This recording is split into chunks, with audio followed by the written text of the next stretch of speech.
Quiero invitaros a abrir vuestras Biblias, la palabra del Señor, por el Evangelio según Mateo, capítulo 20,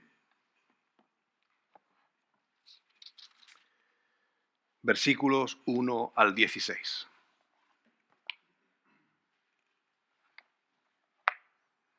Mateo 20, del 1 al 16, y dice la palabra del Señor: porque el reino de los cielos es semejante a un hombre, padre de familia, que salió por la mañana a contratar obreros para su viña, y habiendo convenido con los obreros en 1 denario al día, los envió a su viña. Saliendo cerca de la hora tercera del día, vio a otros que estaban en la plaza desocupados y dijo: id también vosotros a mi viña y os daré lo que sea justo. Y ellos fueron. Salió otra vez cerca de la hora sexta y novena e hizo lo mismo. Saliendo cerca de la hora 11, halló a otros que estaban desocupados y les dijo: ¿por qué estáis aquí todo el día desocupados? Le dijeron: porque nadie nos ha contratado. Él les dijo: id también vosotros a la viña y recibiréis lo que sea justo. Cuando llegó la noche, el señor de la viña dijo a su mayordomo: llama a los obreros y págales el jornal, comenzando desde los últimos a los primeros. Y al venir los que habían ido cerca de la hora 11, recibieron cada uno 1 denario. Al venir también los primeros, pensaron que habían de recibir más, pero también ellos recibieron cada uno 1 denario. Y al recibirlo, murmuraban contra el padre de familia diciendo: estos últimos han trabajado 1 sola hora, y los has hecho iguales a nosotros, que hemos soportado la carga y el calor del día. Él, respondiendo, dijo a uno de ellos: amigo, no te hago agravio. ¿No conviniste conmigo en 1 denario? Toma lo que es tuyo y vete. Pero quiero dar a este último como a ti. ¿No me es lícito hacer lo que quiero con lo mío? ¿O tienes tú envidia porque yo soy bueno? Así los primeros serán postreros y los postreros primeros, porque muchos son llamados, mas pocos escogidos.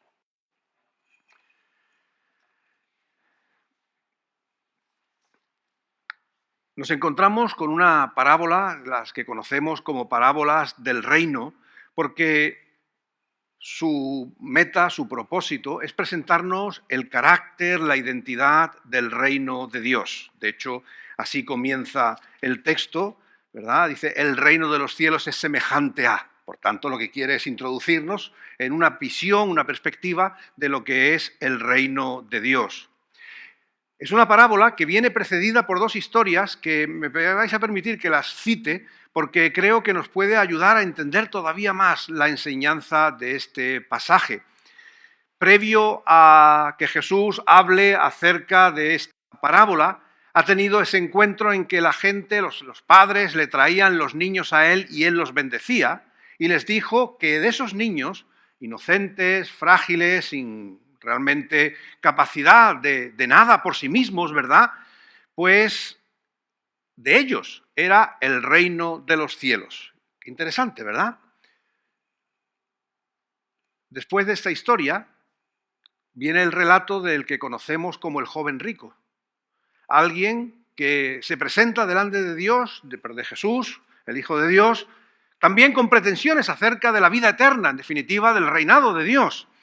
Y le dice: ¿qué debo hacer? ¿Verdad? Y él sí que trae sus credenciales. Él no es como los niños, ¿verdad?, que no tienen pretensiones, que no tienen nada que aportar. Él sí. Él había cumplido la ley, los mandamientos desde su juventud, lo cual no era malo.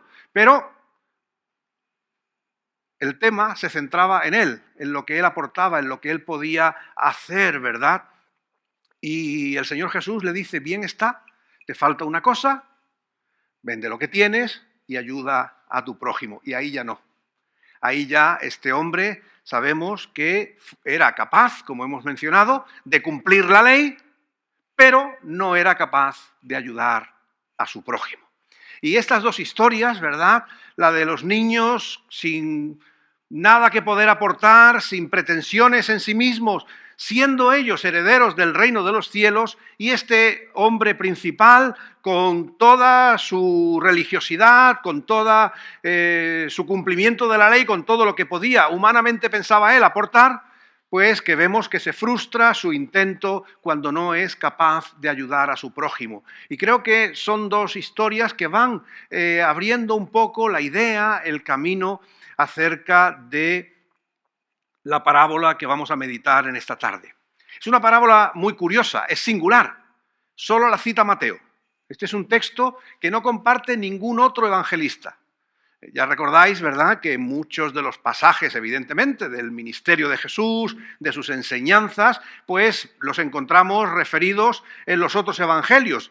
Pero hay algunos que son únicos en cada uno de los evangelistas. Y en esta situación, este texto es único, el de los obreros de la viña, único en Mateo.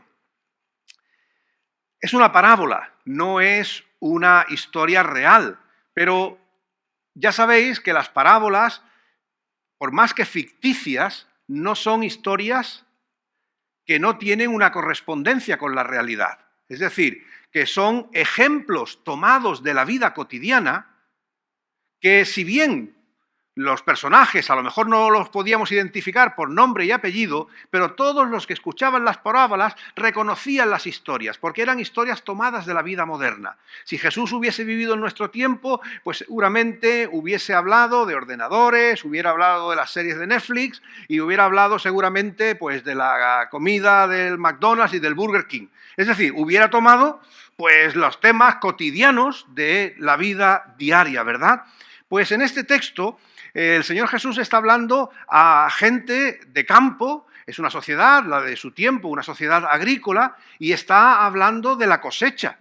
Posiblemente es la recolección de la uva, llega el mes de septiembre, la uva va madurando y las lluvias probablemente se acercaban. Había que recoger las uvas porque si no, la cosecha se perdía, ¿verdad? Así que ese tiempo de vendimia era un tiempo pues bastante acelerado, era un tiempo en el que no se podía dejar pasar las horas porque las lluvias eran imprevisibles y bastante drásticas en aquel tiempo, ¿verdad? Así que tener jornaleros, tener mano de obra que ayudara en la recolecta de la uva, pues era bastante útil. También hay que reconocer en aquel tiempo que era barato, siempre ha habido estas situaciones, ¿verdad? Era barato tener jornaleros contratados simplemente por obra. Es decir, seguramente, dependiendo del tamaño de la plantación, del viñedo, ¿verdad?, pues seguramente este hombre tenía trabajadores fijos que cuidaban la labranza, el campo, pero también pues se echaba mano, si el trabajo se acumulaba, de otras personas que generalmente peor pagados, pero en este caso el texto bíblico dice que el jornal equivale al jornal de un día, es decir, que les paga lo justo, pero simplemente por ponernos en contexto, ¿verdad?, muchas veces estos jornaleros temporeros, ¿verdad?, pues eran explotados, eran siempre los peor pagados, ¿verdad?, en este mundo, pues sabemos que es injusto. La jornada laboral habéis visto que comienza en la hora tercera, ¿verdad? Posiblemente estamos hablando de allá cerca de las 6 de la mañana, en nuestro horario, para que nos entendamos. Es decir, en el campo, ¿cuándo se empieza a trabajar? Cuando sale el sol, más o menos, un minuto arriba, hora abajo, ¿verdad? Y se trabajan pues unas jornadas aproximadamente de 12 horas. Y si vamos leyendo el texto nos vamos dando cuenta que va el hombre contratando a personas en esas 12 horas.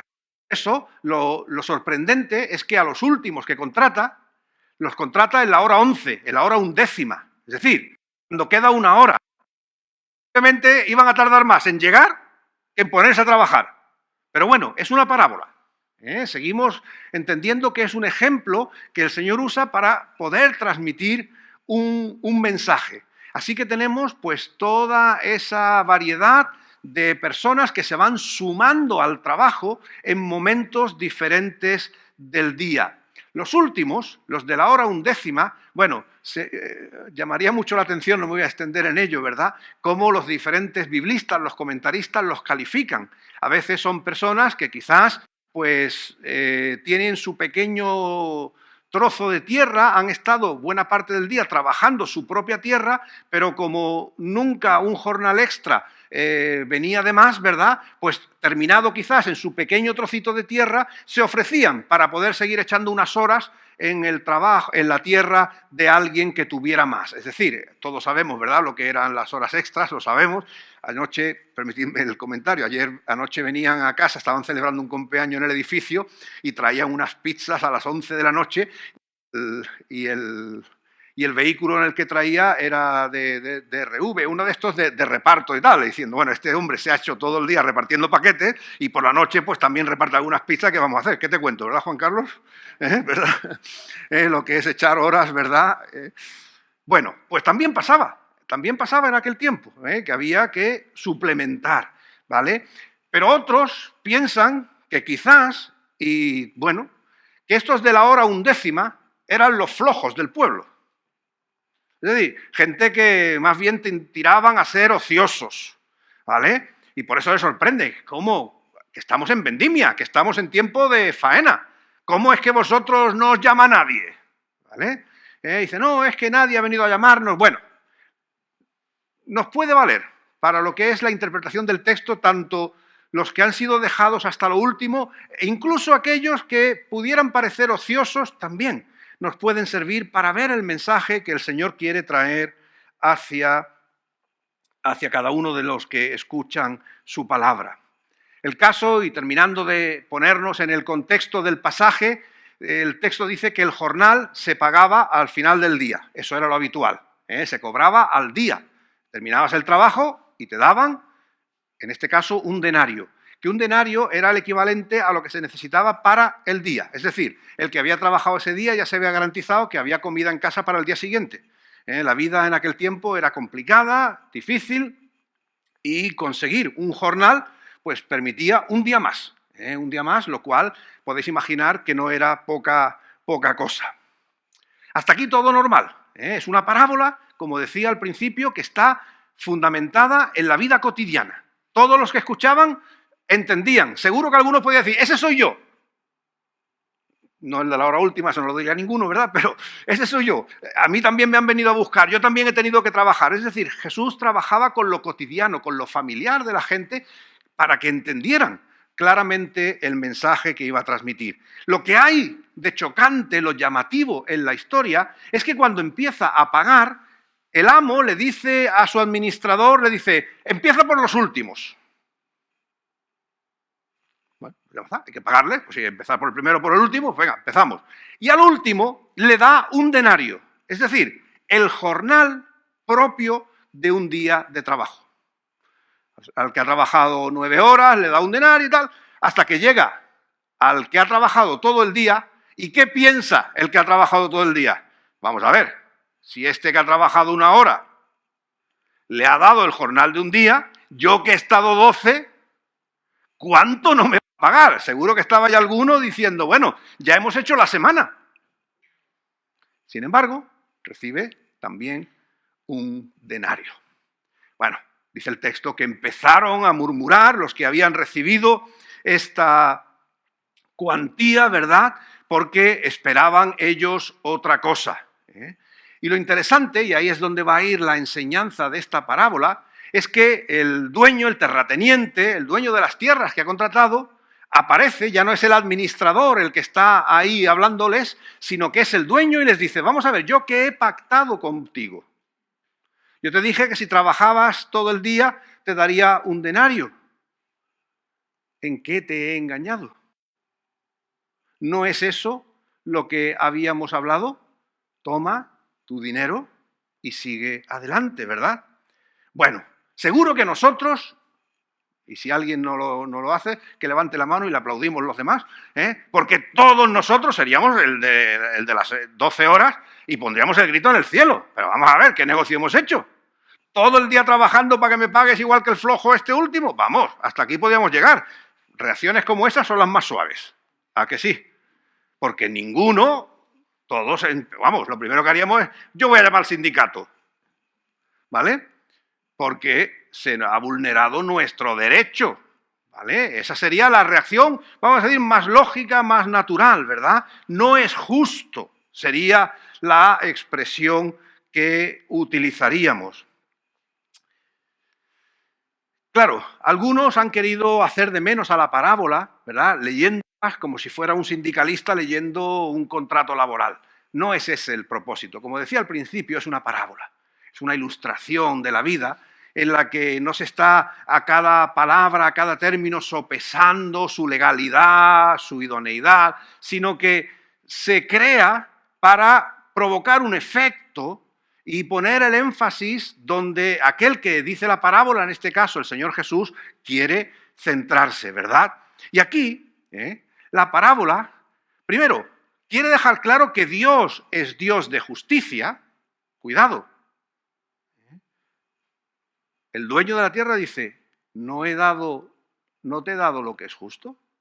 ¿No es eso lo que habíamos acordado? En principio, la justicia, ni en principio ni al final, la justicia no se está cuestionando en esta parábola. Por más que se presente a los trabajadores quejándose. Pero el énfasis de la parábola no es la justicia aplicada o no, o cómo la entendían, sino cómo entendemos la misericordia. Ese es el elemento fundamental en esta parábola. La justicia de Dios queda defendida. He hecho lo que has acordado, te he dado lo que era justo, pero yo he querido tener misericordia. Y ese es el extra que la historia aporta y que es probablemente donde el ser humano tiene a veces más dificultad en entender, en recibir la gracia de Dios. Por favor, tengamos esto claro. La justicia y la bondad de Dios no se contraponen. La justicia, la verdad de Dios no entran en conflictos. Dios puede ser justo y a la vez ser bondadoso. Somos nosotros los que tenemos problemas con eso. Porque a veces ser justo es no tener misericordia hacia el otro. A veces nuestro sentido de la justicia es, esto me lo he ganado yo y ese no debe recibirlo, aunque no lo saque de tu dinero, aunque sea una gracia que otro le quiere dar, pero nos sentimos afrentados por acciones de misericordia. ¿Y por qué no yo también? ¿Verdad? Ese tipo de frases que a veces muestran que no sabemos combinar justicia con misericordia. Eso es difícil y el Señor es el que muestra eso en su talante.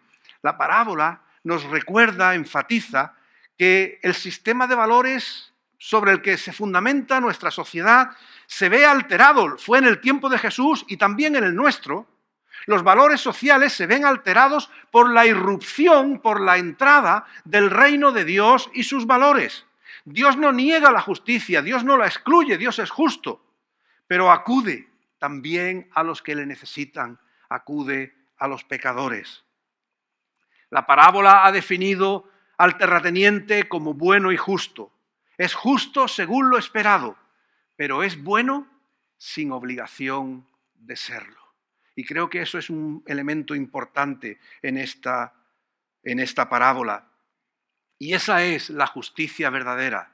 En nosotros, en muchas ocasiones, como decía, justicia puede a veces tener un lado oscuro que puede ser de venganza contra el otro, ¿verdad? Pero es una parábola del reino y lo que Jesús está queriendo transmitirnos es que el reino de Dios nos llama a tener una actitud nueva, a tener unas relaciones diferentes, a tener unas interacciones distintas con nuestro prójimo. Ahora, cuando formamos parte del pueblo de Dios, nuestros valores no son ya los de la sociedad en la que vivimos, sino que son valores nuevos, condicionados, marcados por el amor de Dios. A veces, aunque no lo hagamos en ocasiones de manera consciente, a veces parece que tenemos una relación mercantil con Dios, como si Dios estuviera obligado con nosotros, como si tuviéramos una especie de contrato en la que Él se nos debe a nosotros. Sin embargo, nada más lejos de la realidad. Dios no está en ninguna deuda con nosotros. Somos nosotros los que estamos en deuda con Él siempre. Dice el apóstol Pablo en Efesios, como hemos leído antes, Dios, que es rico en misericordia, por su gran amor con que nos amó, dice, aún estando nosotros muertos en pecado. Es decir, nosotros inhábiles, nosotros no podíamos ofrecer nada, nosotros no podíamos aportar nada a la relación, a la interacción. Dice que cuando estábamos muertos en nuestros pecados, nos dio vida juntamente con Cristo. Por gracia sois salvos. Y juntamente con Él nos resucitó y nos hizo sentar en lugares celestiales con Cristo Jesús, para mostrar en los siglos venideros, hasta nosotros, las riquezas de su gracia por su bondad para con nosotros en Cristo Jesús. Somos nosotros los que siempre estamos en deuda con el Señor. No seamos torpes, como tantas veces en la Biblia aparece el pueblo de Israel, que casi parece que exige, como somos el pueblo de Dios, Dios está en deuda conmigo. Dios tiene que hacer lo que a mí me guste o parezca. No nos olvidemos de que no somos llamados a exigir a Dios, sino que vivimos en gratitud, porque el Señor es el que nos ha buscado. El Señor es el que nos ha amado. El Señor es el que ha entregado a su Hijo Jesucristo para que nosotros podamos tener una nueva oportunidad de vida. No nos debe nada a nosotros. Hay un poema de uno de los grandes de nuestra literatura española, de Lope de Vega, que en cierta medida expresa en su propia experiencia esa confusión de un amor tan grande al que nosotros no sabemos muchas veces ni responder. ¿Qué tengo yo que mi amistad procuras? ¿Qué interés te sigue, Jesús mío, que a mi puerta cubierta de rocío pasas las noches del invierno oscuras? Oh, cuánto fueron mis entrañas duras, pues no te abrí, qué extraño desvarío, si de mi ingratitud el hielo frío secó las llagas de tus plantas puras. Cuántas veces el ángel me decía, alma, asómate ahora a la ventana, verás con cuánto amor llamar porfía. Y cuántas, hermosa soberana, cuántas mañanas y cuántas, hermosura soberana, mañana le abriremos, respondía, para lo mismo responder mañana. En nosotros lo único que cabe es responder a la gracia de Dios, porque Él se ha acercado a nosotros. Como dice este poema, en las noches frías Él ha estado ahí esperando, llamando a la puerta de nuestras vidas. El Señor se ha acercado, el Señor se ha mostrado poderoso, generoso hacia nosotros. No podemos nosotros cuestionar su justicia, pero sí recibir su gracia. Esta parábola, seguramente en los oídos de sus seguidores, de los que estaban alrededor de Jesús, podía sonar como una advertencia a los judíos, que pudieran sentirse superiores a los gentiles, ¿verdad? Somos el pueblo de Dios, ¿verdad? Dios se debe a nosotros. Y no eran capaces de ver la gracia de Dios obrando en otras personas. Les pasó incluso a veces a los primeros cristianos, si recordáis en el libro de los Hechos, cómo los cristianos de origen judío se veían superiores, privilegiados sobre los cristianos de origen gentil. El apóstol Pablo en Romanos 9 tiene que recordarle a los judíos de que es la gracia de Dios la que les ha hecho tener el privilegio de ser su pueblo, una gracia que también es para los gentiles, que no puede nadie exigirle a Dios. Esta es una parábola que también sin duda advierte a cada uno de nosotros como cristianos que quizás pudiéramos pensar que por llevar años en la iglesia, ¿verdad? Eso es que decimos, es que yo llevo toda la vida en la iglesia, ¿verdad? Y parece que eso nos da una cierta categoría, nos da un cierto privilegio y derecho sobre los demás, ¿verdad? Como si el Señor, pues, estuviera en deuda por nosotros con los años que nosotros llevamos aquí, ¿verdad?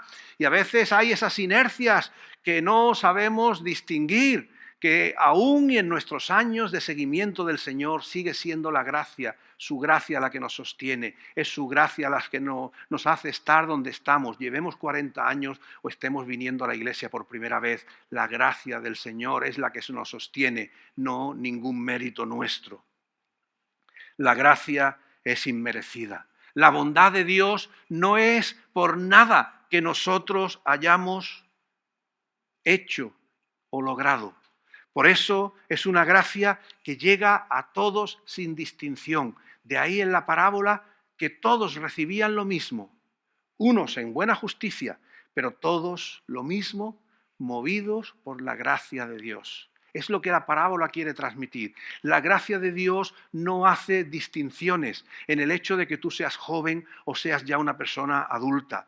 La gracia del Señor no se para a pensar si tu vida es normal, una vida tranquila, sin mayores sobresaltos, o si has vivido o vives en una vida desastrosa, con todo tipo de problemas en tu familia, en tus relaciones, en el trabajo, sea como sea tu vida, el Señor también tiene gracia para ti. No solamente es para los que viven bien. El Señor es un Dios de compasión y acoge a todos los que le necesitan.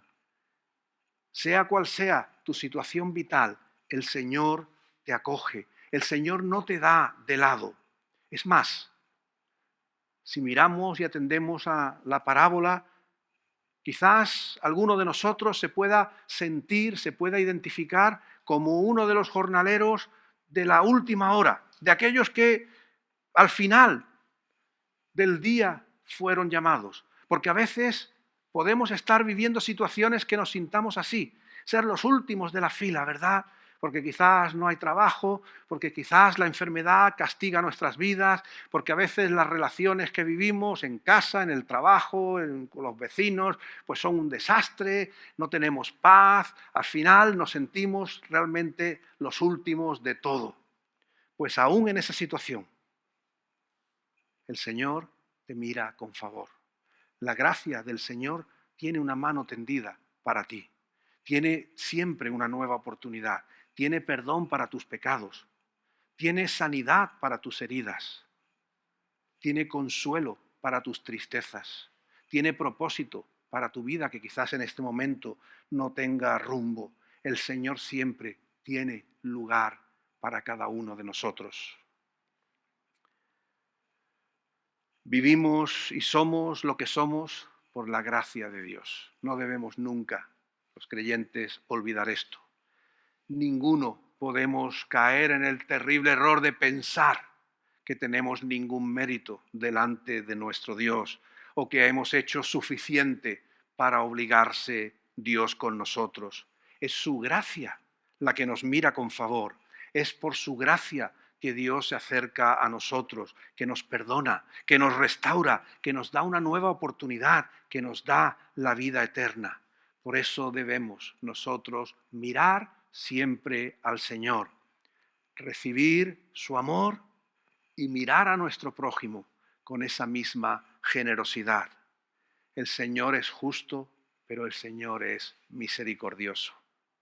Y nosotros no podemos vivir nuestra vida cristiana como si Dios estuviera en alguna deuda con nosotros, como si alguno de nosotros mereciéramos más gracia o más don de Dios que otros. Debemos vivir nuestra vida con gozo, sabiendo que el Señor nos ha mirado con favor, sabiendo que el Señor está siempre con su mano tendida, aunque sea nuestra hora 11, aunque sea esa hora última en la que parece que la vida se complica y se hace turbia, difícil, el Señor tiene gracia para ti, gracia suficiente para cada uno de nosotros. No somos cristianos por lo que podamos recibir, sino que somos cristianos por lo que el Señor nos ha dado. Y eso es lo que nos tiene que sostener. Queridos hermanos, Dios es un Dios de justicia. Él no tolera la injusticia en manera alguna, pero junto con su justicia, en Dios sobreabunda la gracia. Una gracia que no hace diferencia entre personas. Una gracia que siempre está accesible incluso para el que pueda sentirse el más indigno o que pueda sentirse el peor pecador. La gracia del Señor es suficiente. La gracia del Señor es poderosa. La gracia del Señor transforma. Por eso el Señor dice que los últimos serán los primeros. No porque ellos tengan ningún mérito, sino porque la gracia de Dios se fija en aquellos que más lo necesitan. Porque la gracia de Dios cuida del débil, del necesitado. La gracia de Dios cuida del enfermo, del desempleado, del inmigrante, de la mujer maltratada, de las víctimas de tantos horrores que hay en nuestro mundo, del que está solo, de nuestros mayores. Cualquier persona, en su circunstancia, en su necesidad, puede tener gracia de Dios. Y creo que eso es algo que nosotros debemos celebrar hoy, porque entender la gracia de Dios como complemento de su justicia nos hace entender los días que vamos ahora a celebrar. En su misericordia Dios nos amó cuando estábamos muertos en nuestros delitos y pecados, es decir, cuando no nos merecíamos ni el aire que respirábamos, cuando no había en nosotros mérito ninguno. El Señor nos amó. Y amar significa que entregó a su Hijo Jesucristo en un gesto de gracia para que por Él nosotros tengamos vida, para que por Él nosotros tengamos esperanza, para que por Él nosotros un día seamos resucitados con Cristo. A Él sea la gloria. Amén.